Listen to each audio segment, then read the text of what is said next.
Hello, y'all. So, welcome to a deck tech.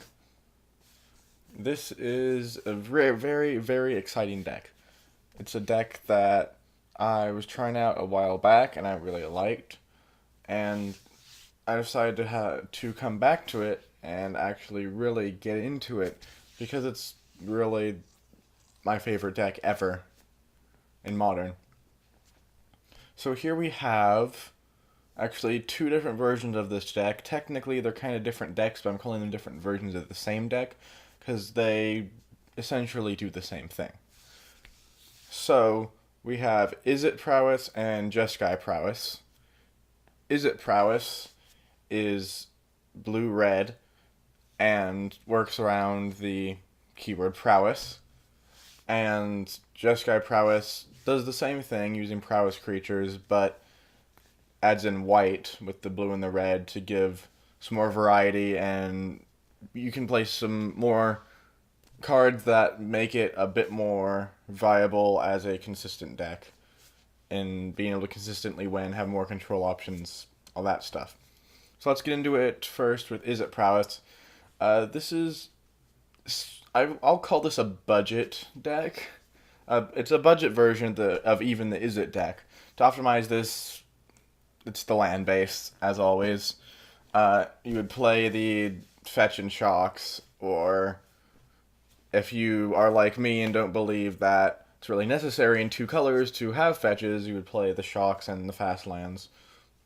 In this case, though, we're not playing those. This is the deck that I have, essentially, and I intend to actually go full-fledged Jeskai at some point, but currently I have Izzet, and this is my deck. So this will cost you around $110, give or take. Don't quote me on that. Depending on where you get it from and exactly what the prices will be when they fluctuate, as they always are, it'll be probably between 100 and 110, somewhere around there. So, budget. We have Monastery Swiftspear, which is like a staple of the deck for sure. One cost, 1/2 haste with Prowess. Drop it down, swing turn 1/1. I mean, decent start out right out of the box, doing some damage turn 1. We have some other Prowess creatures as well. This is one that actually is literally Prowess. Prowess haste 1/3. As always, these 2-cost multicolored spells are overpowered. You're getting something with high defense. All you have to do is play one spell to boost up the Prowess to give it +1/+1, and it becomes a 2/4 out of lightning bolt range. Just a beautiful, beautiful card. Can fly over your opponent's creatures, can block when needed, can also swing as soon as it comes into play. We have another creature that doesn't necessarily have Prowess, but has a Prowess-like ability. It's a super Prowess pump to Toughness. Whenever you play an instant or sorcery specifically, whereas Prowess is non-creature spells. In our case, we're not playing any enchantments or anything that would trigger Prowess other than instants and sorceries anyway. So this works really well in the deck for a budget version. Ideally, you would replace this with maybe Snapcaster Mage. And even in this version, for basically the same price, you could play Soulscar Mage, which came out pretty recently, if I'm not mistaken, in Ixalan, or Amonkhet. One of those sets. I don't play Soulscar Mage because I prefer to be able to have a huge threat like Kiln Fiend out on the field, because it's more likely they will focus on getting rid of your Kiln Fiend than on your other creatures that are going wide when you have a Kiln Fiend out on the table. They will target it immediately. So it basically becomes a distraction. Also, it can do tons of damage when it gets through. So that's pseudo Prowess only to power and really big because it's +3/+0.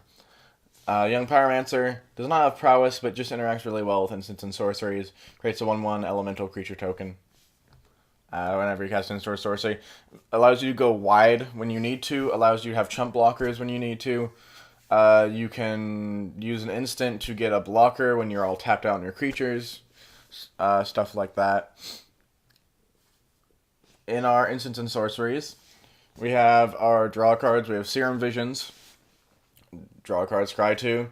Standard helps you to dig through your deck for the cards you need. If you need a creature, or if you need another instant or sorcery, you can use that. Also, we have Opt. Having both Opt and Serum Visions in this deck makes it really, really viable, because it allows us to get what we need a lot faster. There are one costs. It's just fantastic that we have Opt available in this deck now. We have just a single set of counters. Mana Leak. Mana Leak's just good in every sense. In everything, especially early game. It's can even be better in late game, depending on how big of a mana base your opponent is playing. If they're playing another aggro deck, this will be really good against them. If they're playing a control deck, it might be less good, but still, even early game, it can counter their stuff. You can counter their counter spells with it. Stuff like that. To protect your creatures. Lightning Bolt. Just Lightning Bolt, why not? You can hit your opponent in the face to kill them.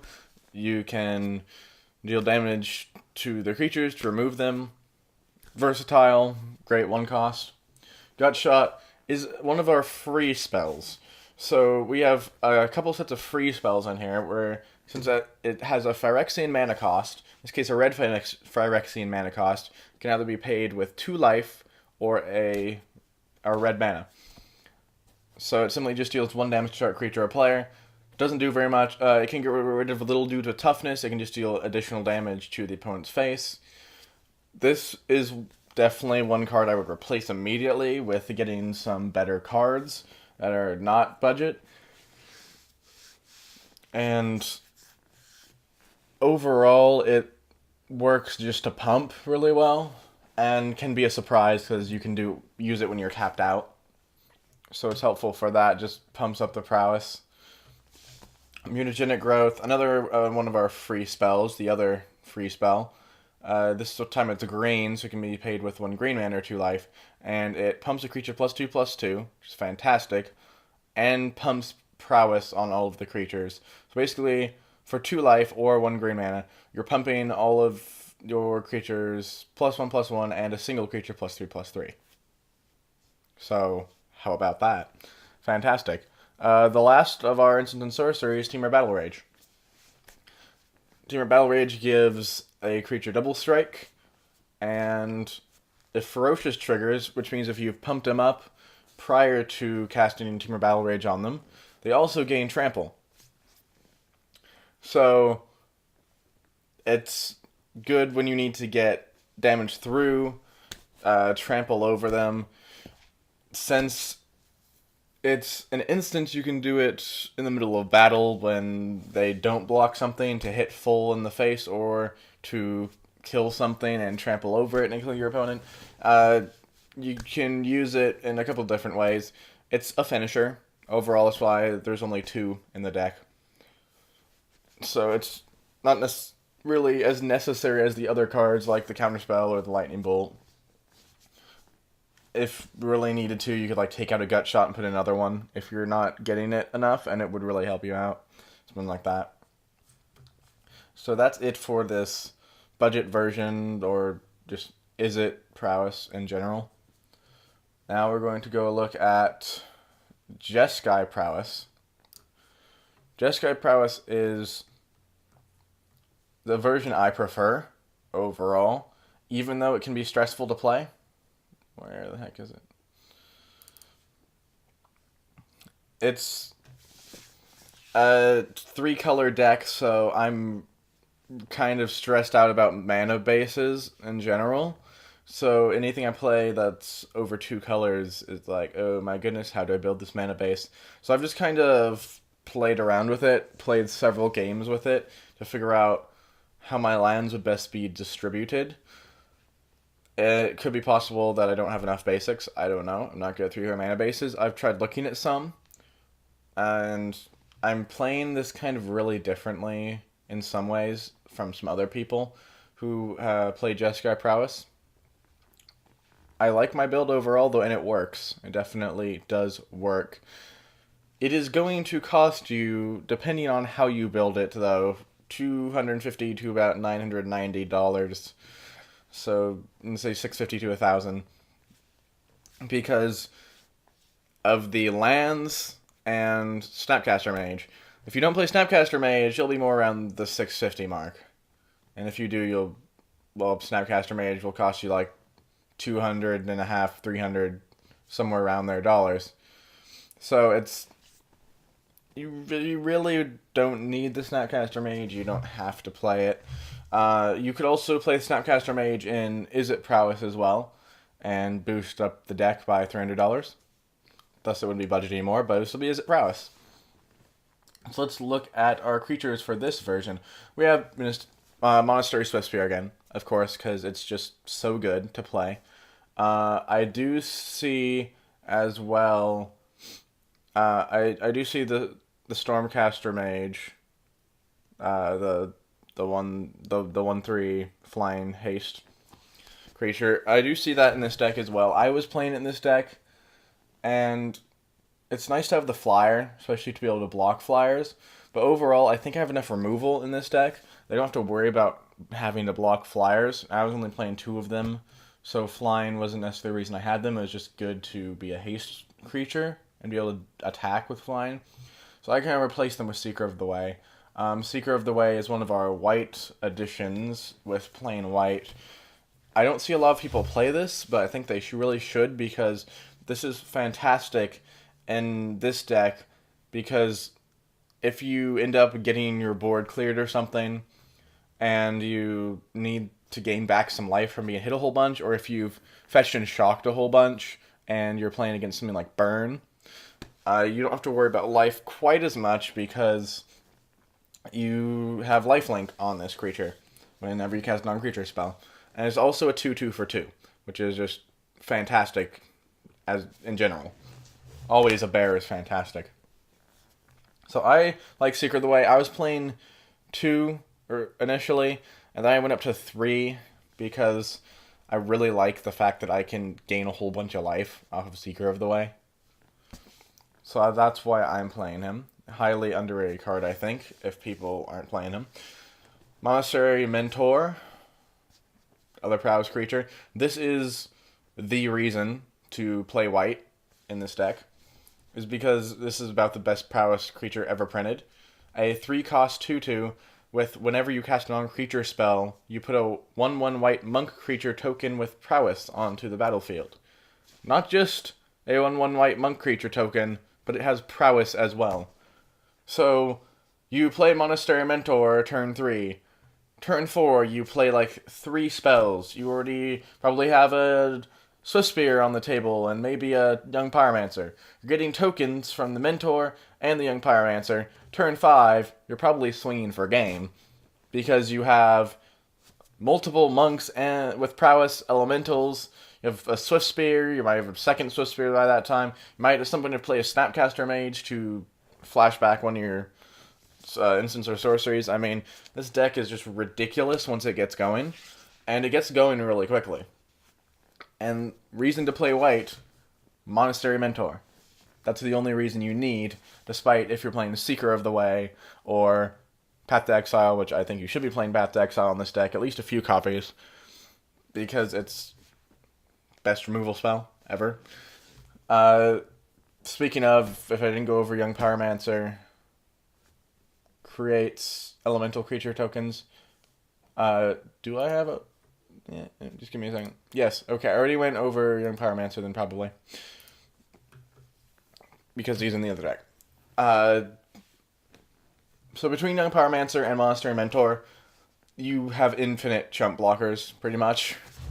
You will probably always have a board state between the two of them. Only playing 2 Young Pyromancer in this deck because it doesn't have Prowess, and it's not providing us anything other than more creatures.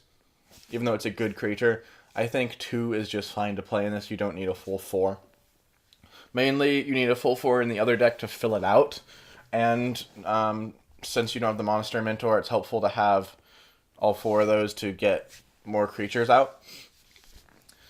Snapcaster Mage, if you're not familiar with it, 2 cost, flash, 2/1. When it enters the battlefield, then an instant or sorcery in your graveyard gets flashback, which means you can cast it again from graveyard just for its mana cost, and then it's exiled. So you can do that with a lightning bolt. You can do that with a mana leak if you need to counter something. You can do that with an opt if you really want to be able to get some more card draw and dig through your deck some more. You can recast a Path to Exile. You can even recast Temur Battle Rage if it didn't kill them the first time. You can do so much with Snapcaster Mage. That's why they cost, if I'm not wrong, like $70, $80 each. And that's why it severely ups the price of the deck. This is the more expensive version of the deck, probably, in the 900s.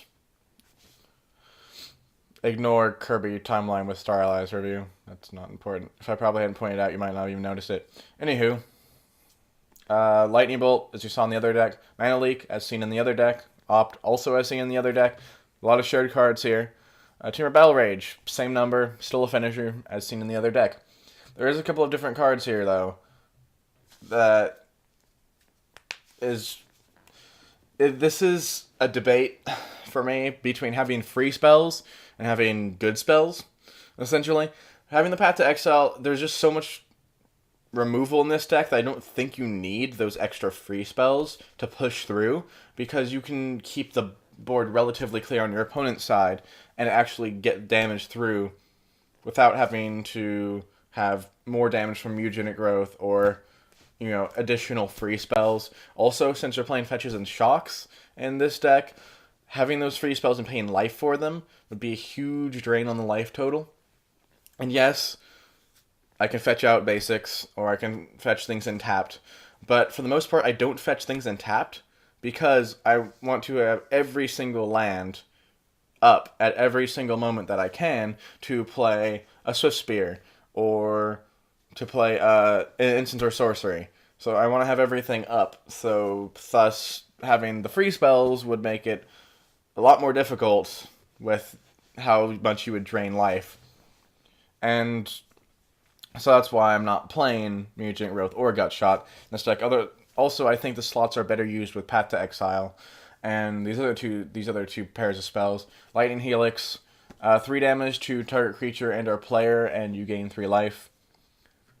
Simple as that. Amazing spell. Another overpowered 2 cost. Jeskai Charm.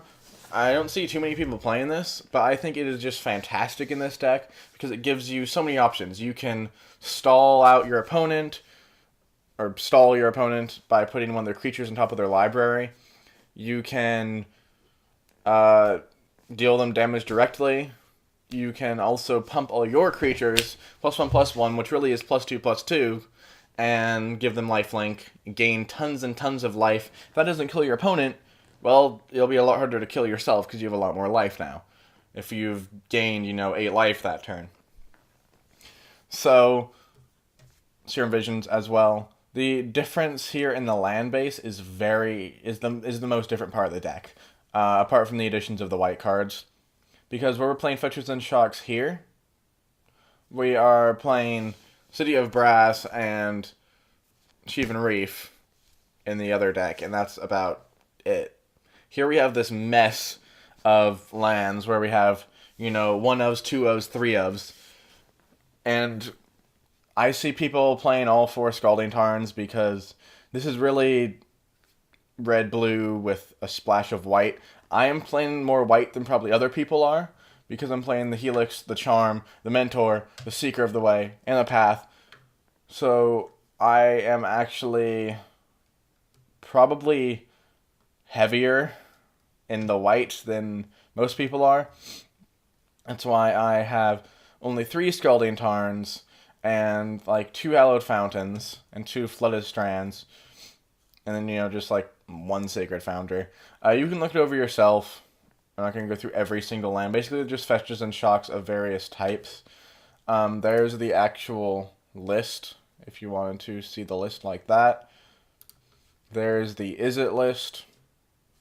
You can just pause and look at it if you wish. And those are Izzet Prowess and Jeskai Prowess. So This right here, what you're looking at, is basically my dream deck. More or less. The idea is my dream deck. I have been looking for what I call counterburn ever since I started playing Magic. And I came across, Delver decks, Kiln Fiend decks, and really this is kind of what I was looking for. It has enough control to keep your opponent at bay if you're struggling. It doesn't die out as quickly as other aggro decks might, and I think it's just the perfect accumulation, if that's the right word, the perfect mix of damage dealing and control to be able to make it a very viable deck either in the early game or the mid game. Might still have some trouble in the late game, but it can come back from board wipes. That is definitely a fact, because I've had times where I've been board wiped twice, and I've come back with pretty much just one Seeker of the way, dealing a whole bunch of damage, getting a whole bunch of life. It doesn't even matter if I deal damage to the opponent at that point, because I am so high in life total that it'll give me enough time to build my board back up. I have my Snapcasters to bring back my spells. I can deal some more damage, gain some more life with a Lightning Helix. It has so many options. That's why I love this deck. And it's an aggro deck, but I feel like it's more than that because it has the options of being able to counter spells, being able to dig through your deck to find exactly what you need, not necessarily in the way of a combo, but in the way of drawing cards and choosing what you'll draw next. It's a beautiful deck, and this is my favorite color combination too, which is blue and red, mixed with white, which has Path to Exile. So if you play white, you play Path to Exile. That's essentially it. If you play red, you play Lightning Bolt. If you play blue, you play a counterspell of some kind. Some people play Mana Leak, some people play Remand. I prefer Mana Leak in this deck specifically because I have so much draw with Opt and Serum Visions. I don't think you need the draw from Mana Leak, and the hard counter is better overall. What's your opinion of this deck, or decks, both decks, different variations of this deck? This is definitely just my interpretation. There are so many ways to do this deck in both forms. I've even seen like blue-white, essentially, in a similar version of this deck. You could kind of play with the colors as you want. You could play... I wouldn't say you could play black, that'd be weird.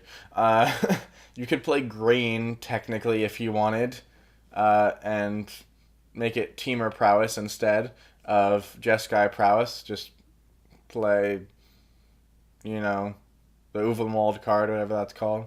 You could do basically whatever you want with this deck, which is why it's so nice. And it has a lot of shared cards between the budget version and the not-so-budget version, because it's mostly in, the Mana Base and Snapcaster Mage. The reason why I wouldn't say play a budget Jeskai Prowess is because of the fact that trying to play a 3-color Mana Base without playing Fetches and Shocks, it's probably doable, but it's not optimized enough, I would say, to be a totally viable deck. You could try it just playing dual lands and basics, even just playing the shock lands, the pain lands, fast lands, whatever would make that budget enough for you, and not playing Snapcaster. It would severely decrease the value of the deck. Well, obviously, as in the money value, but also as in the value of the plays that you're going to be able to make with not getting the perfect land you need when you need it by fetching it out. So take it as you will, however you would want to do this deck, if you would want to build this deck. I hope I make you want to build this deck, and I hope I've pitched this enough to you, because I've been pitching it this entire video. I hope you like it. I like it. You probably realize I don't have sideboard things. It's because I myself haven't delved into the sideboard for this deck very much. I mean, you can play standard red, white, and blue sideboard stuff for the most part. Anything that would be your bad matchup, of course. Not much is a bad matchup against this deck, which is nice. Maybe just a total control deck or some really weird combo deck that you can't counter very well. Like, I don't actually know. Polymorph, maybe? Polymorph might be difficult if you don't have a counter in hand, because if Emrakul comes out, you're dead. But, try it. I'd say definitely try it. If not buying it, you can use this amazing software that I'm on, which is Cockatrice, Magic the Gathering Simulator. It's what I do everything online because I don't have money for Magic Online, and I actually like the interface of this better. So I will see y'all later when I do probably more in the Mono Tribal series next, because I haven't done anything beyond elves in there, and I want to continue because I want to show off how good the base color of Mono Tribes are, just with the basic cards. Basically something that is an optimized, pre-built deck style sort of thing. I've done elves, so you can go watch that. I've done a good amount of just random streams of my decks that I think are fun, and or like my decks I have in paper that I transposed online. I hope that you've enjoyed this video, that I haven't bored you out of your mind. If you want, you can skip the entire end of this video of the last few minutes, because that's where the deck text ended. Let's see y'all later. Going out on Snapcaster.